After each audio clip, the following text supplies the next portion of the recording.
Si vous êtes formateur ou coach, vous vous êtes forcément posé cette question. Quelle IA je dois choisir? Est-ce que je dois payer? Est-ce que je fais le bon choix? Aujourd'hui, je vais vous proposer une réponse simple, pragmatique et professionnelle. Pas une guerre des outils, mais une vraie logique de décision adaptée à nos métiers. Vous allez voir aussi que je me limite volontairement à 4 IA. Et vous allez me dire, pourquoi ces 4-là? Tout simplement parce que je considère que ce sont celles qui sont actuellement au-dessus du lot. Je tiens à préciser que je ne suis sponsorisé par aucune d'entre elles. L'objectif, en tout cas, est que vous sachiez quelle IA utiliser, quand et pourquoi.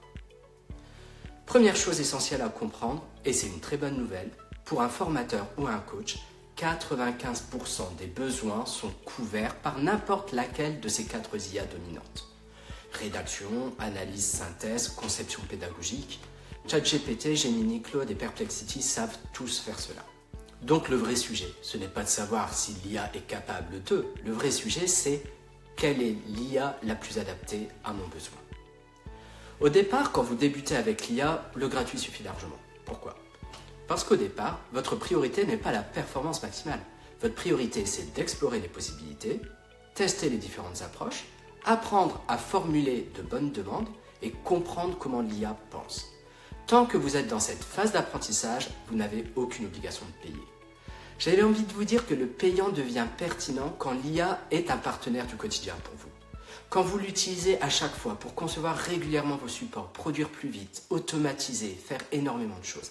À ce moment-là, c'est vrai, vous avez besoin de plus de capacité, moins de limites, plus de stabilité, mais aussi parce qu'une IA dans laquelle vous investissez de l'argent, vous allez pouvoir l'éduquer. Et c'est là d'ailleurs le secret, c'est que oui, une IA, ça s'éduque. Ce n'est pas magique. Il faut considérer l'IA comme un collaborateur junior. Il faut lui apprendre vos standards, il faut le corriger, le faire progresser, lui apprendre ce qui vous plaît. Plus vous guidez l'IA, plus la qualité monte. C'est comme ça qu'on passe d'un rendu qui est juste correct à un rendu vraiment professionnel et pédagogique. Alors maintenant, vous allez me dire, Mickaël, tu nous as parlé de ces 4 IA, dis-nous en plus. J'ai envie de vous dire encore une fois, ces 4 IAG sont très similaires d'ailleurs dans leurs interfaces. On est vraiment sur des petites spécificités pour marquer les différents écarts. Commençons par Claude. Claude d'abord, vraiment, c'est un Américain, c'est de la société Anthropique et il produit des contenus de haute qualité. Le plus souvent, on dit de Claude que si on veut faire des synthèses, des documents avec un fil pédagogique long, il tient une cohérence.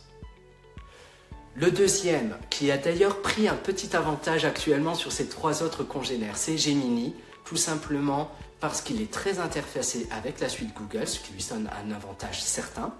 Ensuite, son outil d'image Nano Banana est réputé. Et enfin, il est l'un des seuls aujourd'hui à traiter le multimodal. Vous pouvez lui mettre en entrée des audios ou des vidéos, il sait les lire, alors que c'est quelque chose qui n'est pas encore facile à faire pour d'autres IA. Ensuite, Perplexity. Perplexity est un super outil, plus par rapport aux recherches, les sources, la veille, pour donner ses références. Moi, j'ai un petit faible pour l'outil Comet qui utilise le moteur Perplexity. Et Comet, c'est quoi? C'est comme un Google Chrome, c'est comme un Edge, c'est-à-dire c'est un moteur de recherche enrichi par l'IA. Je vous le conseille si vous ne le connaissez pas et je ferai une vidéo sur le sujet. Le dernier des 4, et non des moindres, il fallait parler de ChatGPT, j'allais dire le précurseur, ça reste aujourd'hui le numéro 1.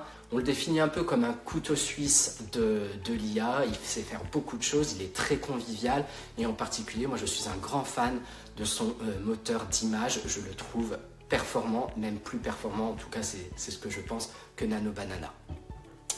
Voilà, et donc je vous ai mis un petit arbre là où on peut justement mieux comprendre la logique. J'ai envie de vous dire, si vous êtes plutôt dans la suite Google, le bon sens vous mène vers Gemini. Si vous êtes plutôt sur des longs textes, des longs supports, on pourrait penser à Claude.